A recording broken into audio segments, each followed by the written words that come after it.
To do so, he'll have to get around one of the legends of the sport, Shirley Muldowney. Today, four-time Pro Modified titleist Scotty Cannon will try to regain his crown from the man who turned the wrenches for last year's champion, crew chief turned racer Shannon Jenkins. Today, the Pro Stock crown could be decided between two men who have yet to win a race this year. From West Virginia, John Yoke, and from New York, John Noble. Today, in Alcohol Funny Car, the formerly unbeatable Jimmy Rector has cause for concern. His luck has gone stone cold, while that of his title rival Vaughn Smith is hot as a nuclear furnace. 4 championships await today in Darlington, South Carolina.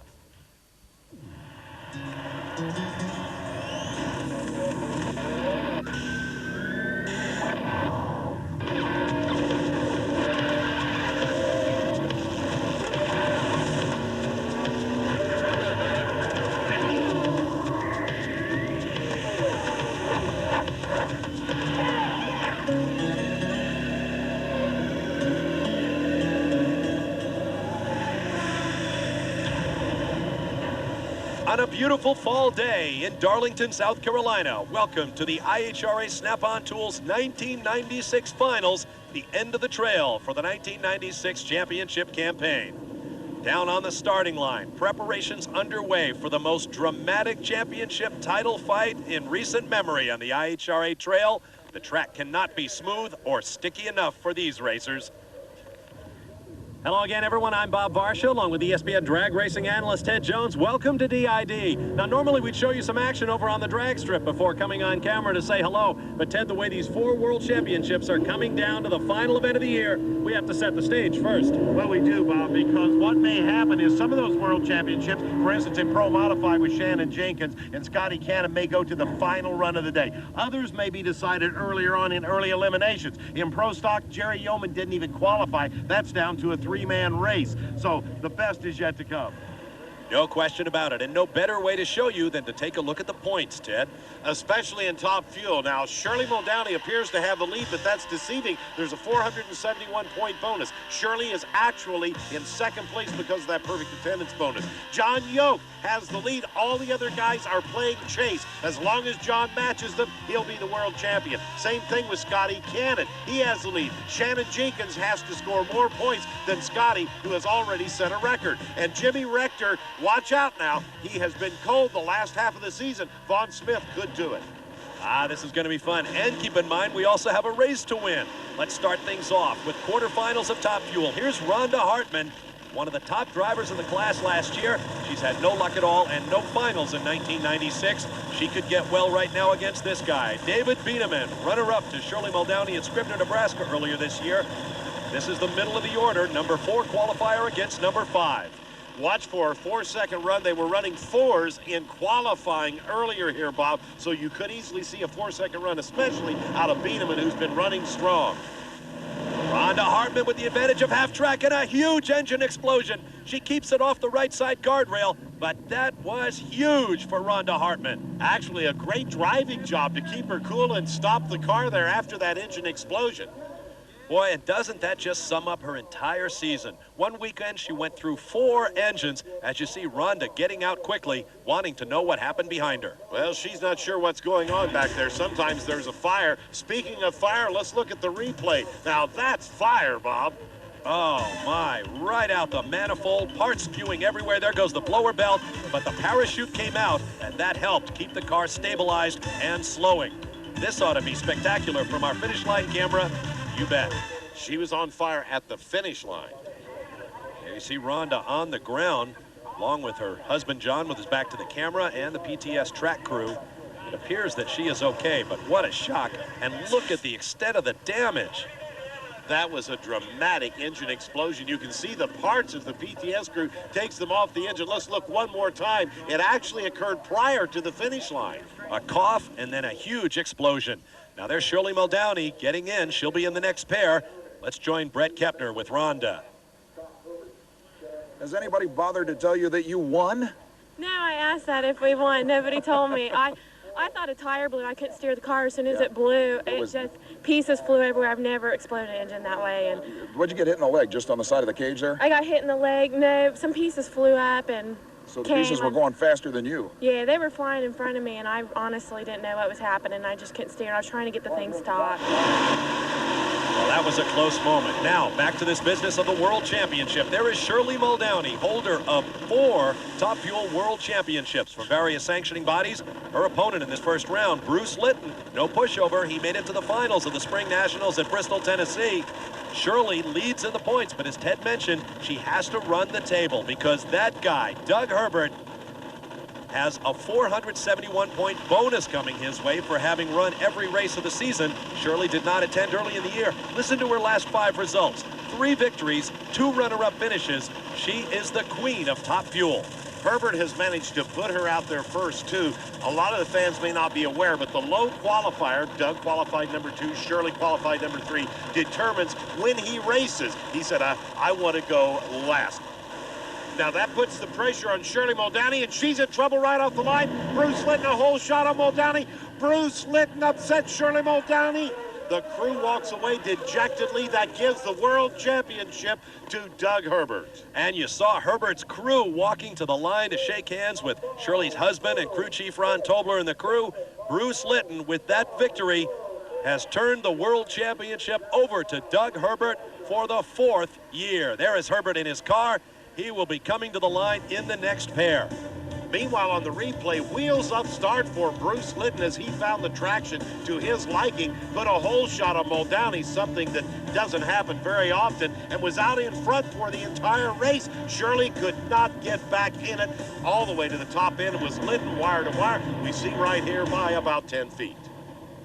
There Shirley and husband Ron walk away. What an emotional moment for them. The attendance bonus is now irrelevant. Shirley needed to run the table. It will not happen.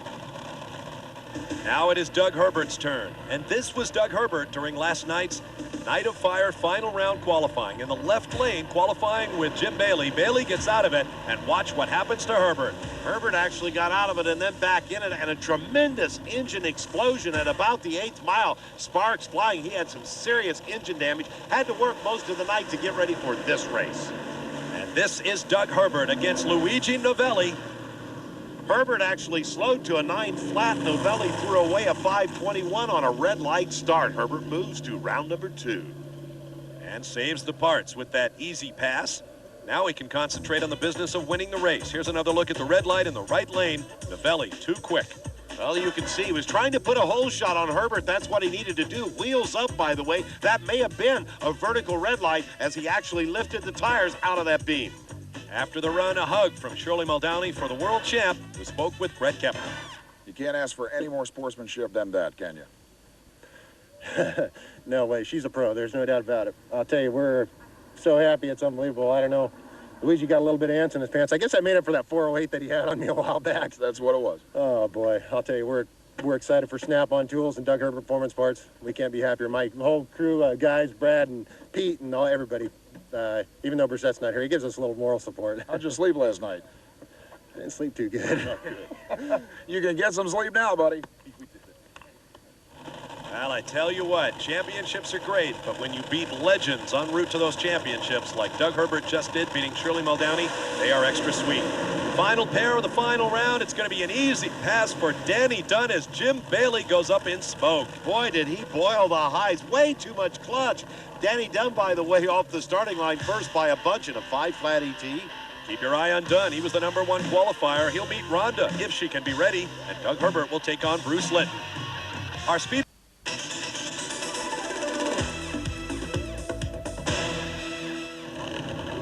Welcome back to Darlington International Dragway. Bob Varsha and Ted Jones with you for the 1996 Snap-on Finals on the IHRA Championship Trail. Here's a look at our post-time weather conditions. A nice 69 degrees, good high barometric pressure, very low humidity, great weather for making horsepower.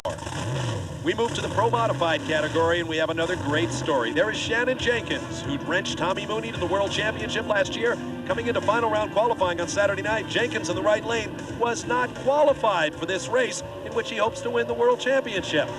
Shannon Jenkins did get in, though, and this man did not have the world championship lock, Scotty Cannon. He was forced to stand by in the first round and see Jenkins get a gimme from his teammate Tommy Mooney, the defending world champion in Pro Modified. Good launches for both drivers, especially good for Shannon Jenkins, who ran out the string at 6:53 with a 207.85 miles an hour and advanced to the next round. Now, in contrast to Shannon Jenkins' problems getting into the field with that last-ditch qualifying effort, Scotty Cannon took advantage of those great conditions on Saturday night to do something very special.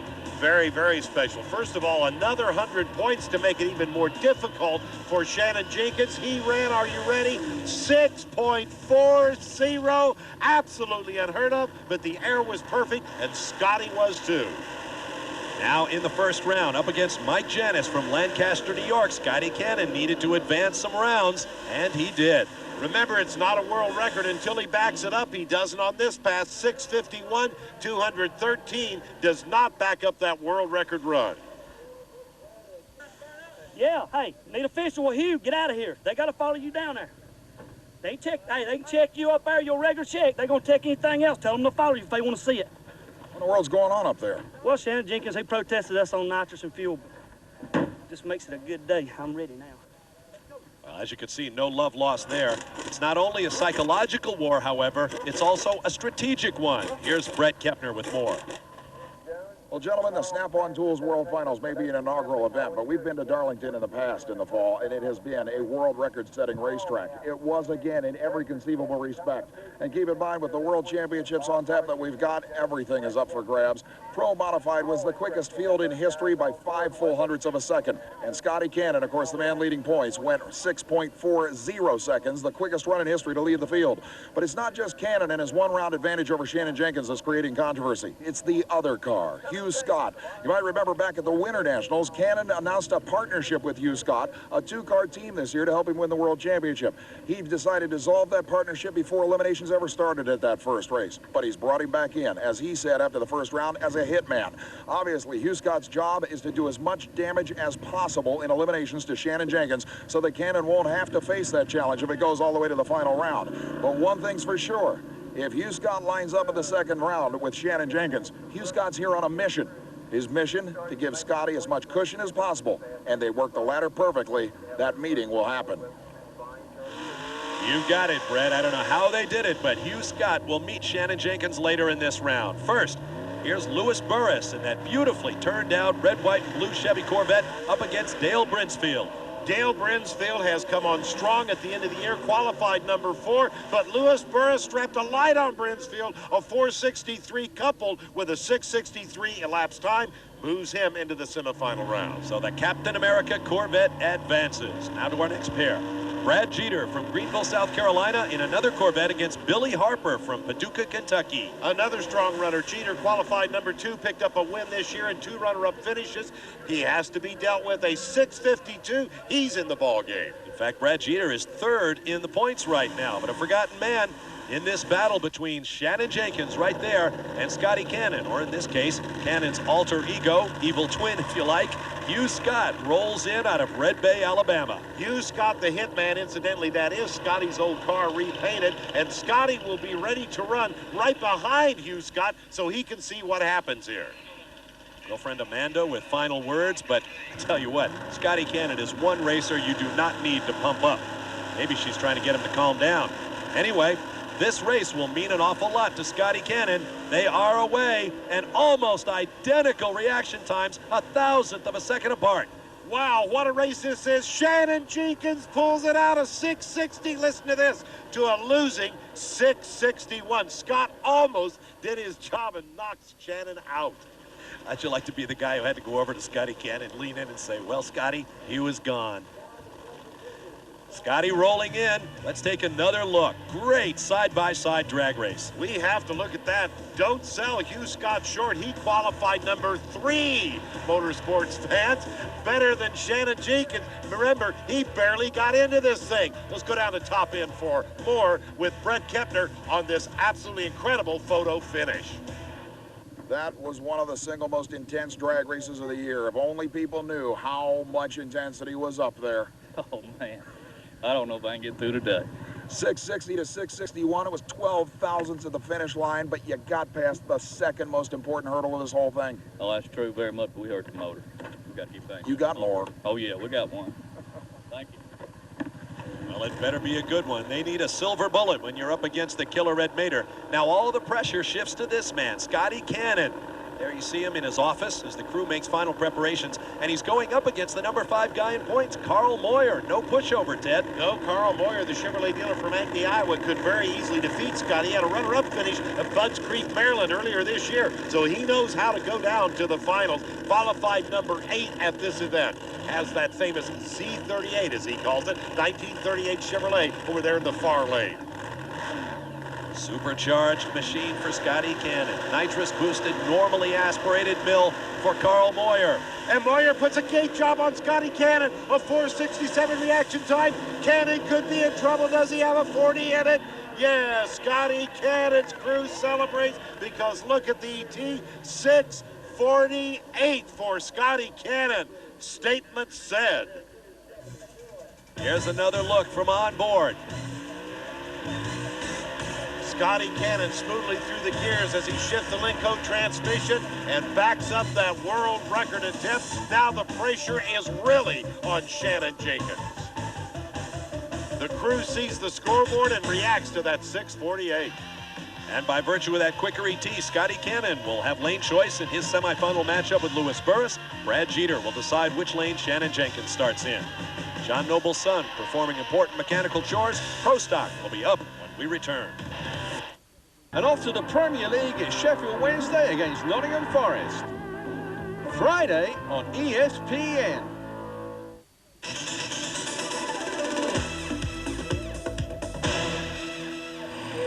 Welcome back to Darlington. There's Jimmy Rector's alcohol funny car trailered in the first round by Mark Thomas.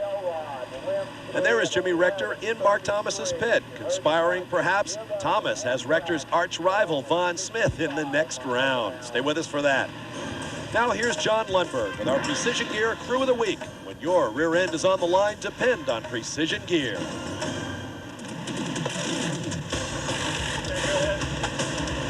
We are in the midst of the most intense psychophysiological crash in motorsports. The between rounds field stripping and preparation of the Top Fuel dragster.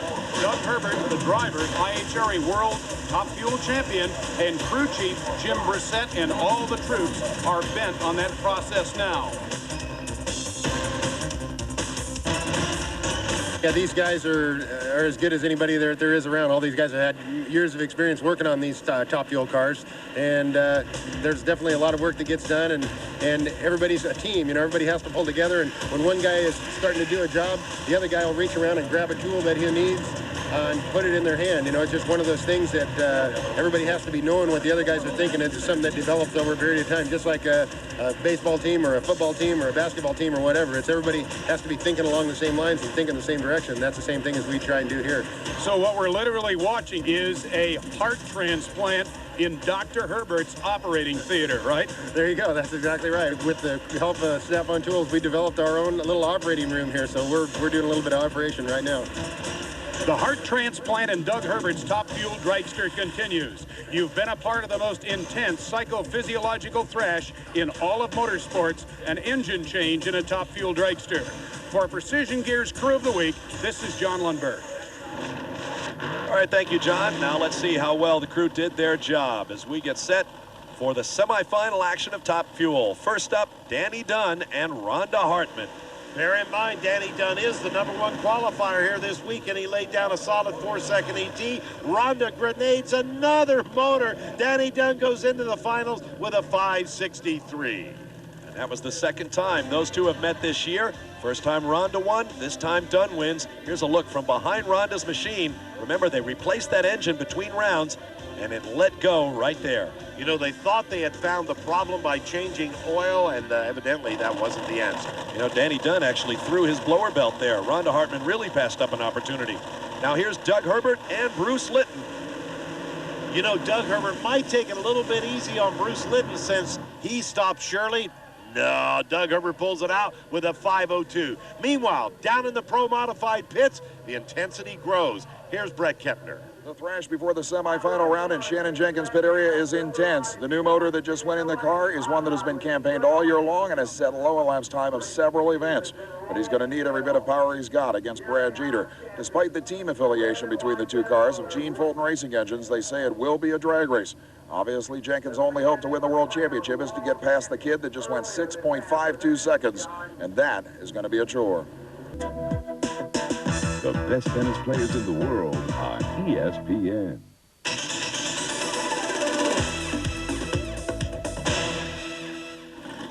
Welcome back to Darlington and the Snap-on Finals. There you see the pro-modified cars in the lanes. We'll get back to that action in just a moment. First, here's Brett Kepner with this edition of Drag Review. Well, as is tradition in our final drag review of each season, it's time to announce the winners. No, not the winners of the World Championship. The winners of the annual Reaction Time Average Wars in each of the 4 professional categories. The best lever in Top Fuel Eliminator this year? The Raceline Performance Products Top Fuel driver, Dave Bieneman, out of the state of Michigan, who was consistently the quickest off the starting line and only slightly, I might add, better than Bruce Litton, the rookie racer out of Indianapolis.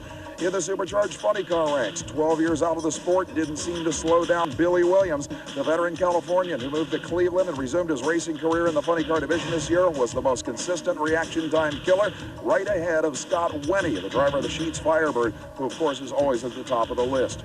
In Pro Stock Eliminators, Steve Williford out of Englehart, North Carolina, had the best reaction time average, and his Chevrolet very seldom even made it into eliminations. But one thing's for sure, the brand new driver of the Roy Hill Drag Racing School, Thunderbird Richie Stevens, was quite an impressive effort in his first year of Pro Stock racing. In Pro Modified Eliminator, though, the absolute hands-down reaction time winner was Mike Castellano. The New York-based driver of the Western Beef Chevy Camaro had consistently the best reaction times anytime he qualified for eliminations, including the most recent event, the Fall Nationals, where he had a perfect .400 reaction time in the first round. And you'll notice that Brad Jeter, who won his first event this year, was again in the top 2.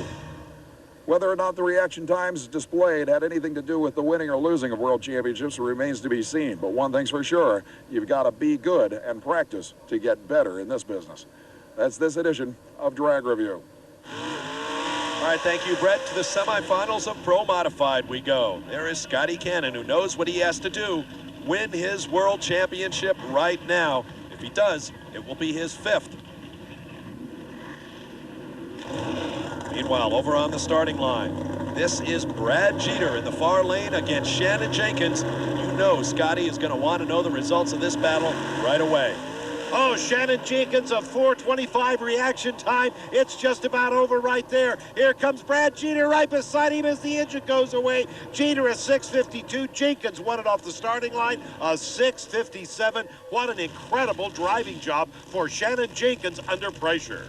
And now Scotty Cannon pulls into the lanes. Jenkins has left him no margin. He must go and win this race. First, let's take another look. Shannon Jenkins, without question, had the adrenaline pumping, a 4:25 reaction time to Brad Jeter's slower 4:80. He didn't know Brad Jeter had a 6:52 in that car. Good thing he was wired into that tree, though, Bob. And by the narrowest of margins, Shannon Jenkins keeps his championship hopes alive. Look how close it was at the finish. Brett Kepner is down at Big End to talk with him. Brett?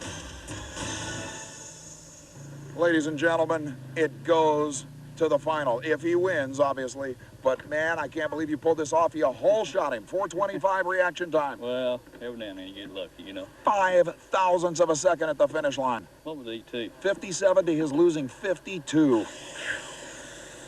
Gee, that's what it's all about. Somebody looking after me. Well, like I said, we'll see what happens here. If he wins, you know it's all coming down to this. It's incredible. It all comes down to one run. We kind of figured it, so that's why we're going to play it. See what happens. And so once again, all the pressure shifts to the driver of this car, the killer Red Demeter. Shannon Jenkins and crew will look on with a certain vested interest. And now what's this? Captain America is out of the fight. Louis Burris has a problem. Scotty Cannon will make a solo pass. Scotty Cannon picks up the points for this round and will move into the final and does it in style. 6:44, 215 miles per hour. And is that crew jubilant or what?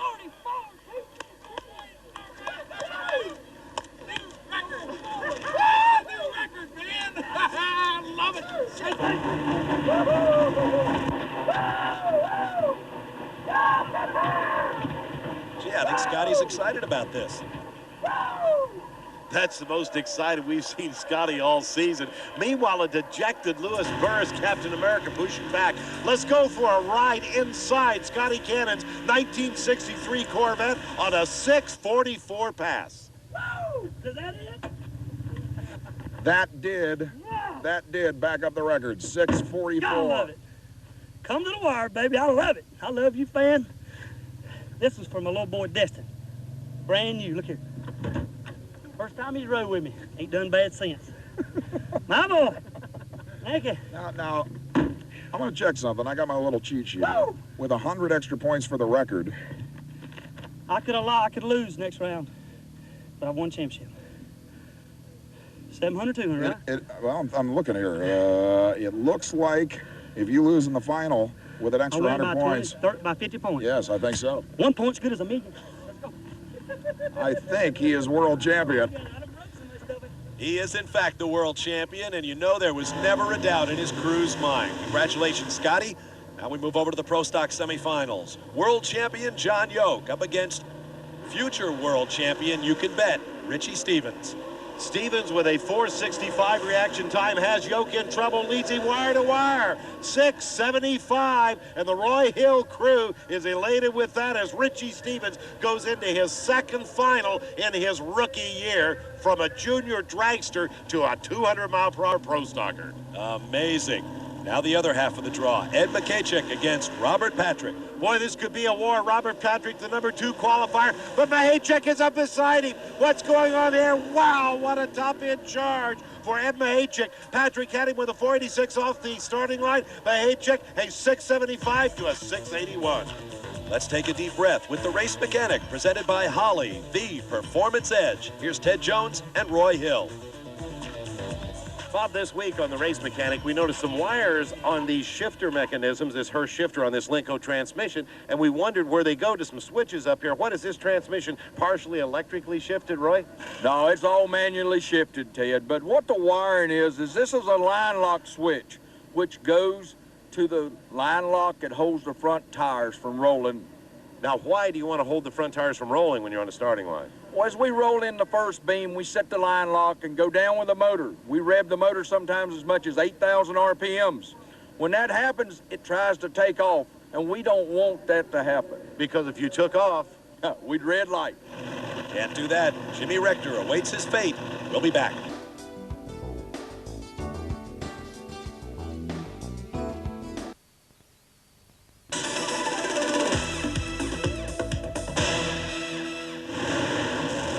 Championships have been decided. One remains here at the Snap-on Finals. Bob Varsha, Ted Jones with you.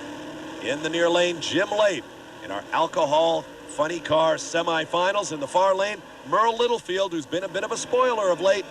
This is the number 2 and 3 qualifiers. Jim Late with a 4:44 reaction time. A 6:07 beats a quicker 6:06. And now for the championship. If Von Smith wins this race against Mark Thomas, it's his title. Thomas will try to knock him off. Go get him, Mark, says Jimmy Rector. If Thomas wins, Rector is the world champion. That's because Von Smith can do runner-up at worst, and a red light start for Mark Thomas. Unbelievable when the pressure was on.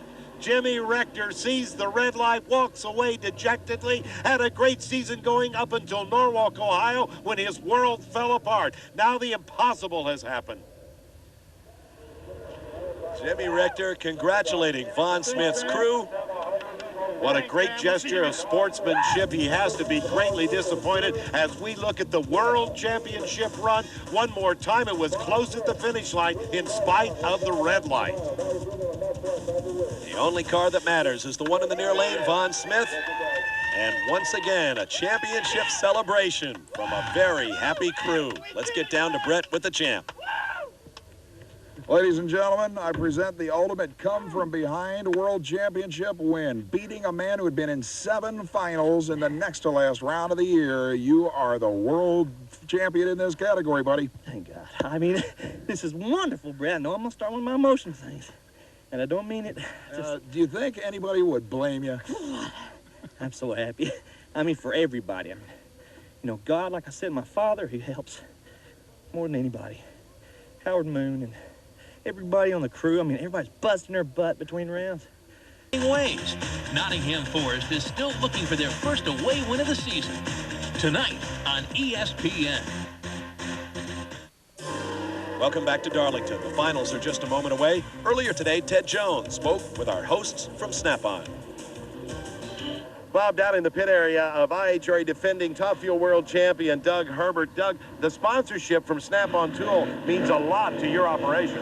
Oh, it sure does to have Snap-on, you know, to be the major flagship for the Snap-on racing, drag racing program means a lot to us, and we're out here doing the best we can to defend our championship and send a good message for Snap-on. A lot of pressure this weekend, though, because you have a special guest here. This is Carl Johansson, who is the Director of Motorsports Marketing for Snap-on. Carl, it costs a lot. When you decided to sponsor a car, you went all the way up to the top Fuel. Yeah, we did. We went with the top team and Top Fuel, Doug Herbert. We're proud of all the races here this weekend, and Doug has been an excellent job as a focus for our efforts, and he's been a great ambassador not only for Snap-on, the IHRA, but for the sport as well. Well, also this weekend, Snap-on has backed up that confidence by increasing next year's prize purse to $400,000.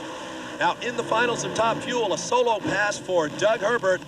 Not exactly the way he would have liked to end this championship. Danny Dunn could not answer the bell, and Doug Herbert cruises to the winner's circle. Well, he'll take the money either way, even though he slows to 95 miles per hour.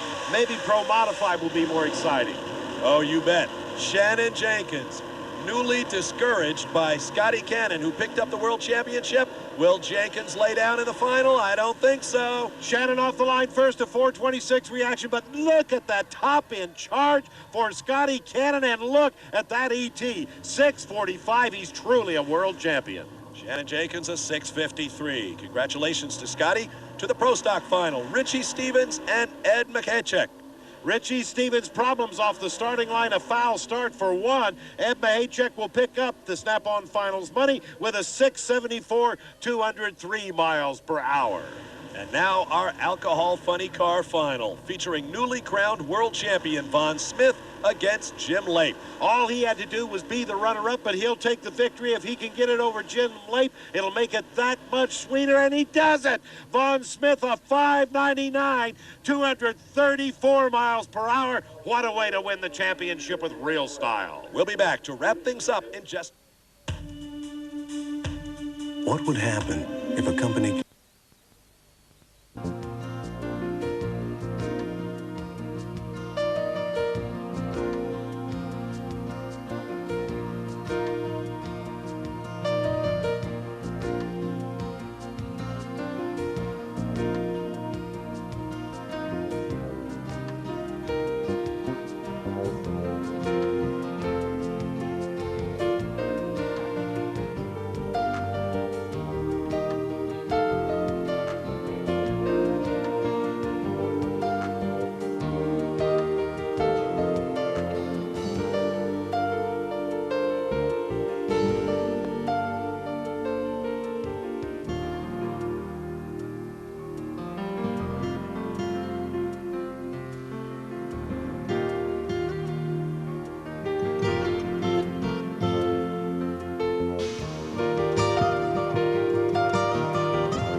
Hail to our 96 world champions.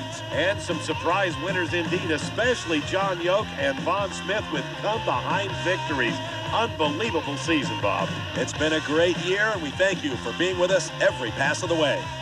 Our Speed World coverage of the Snap-on Finals has been brought to you by Meguiar's Car Care Products. Meguiar's, for that brilliant finish.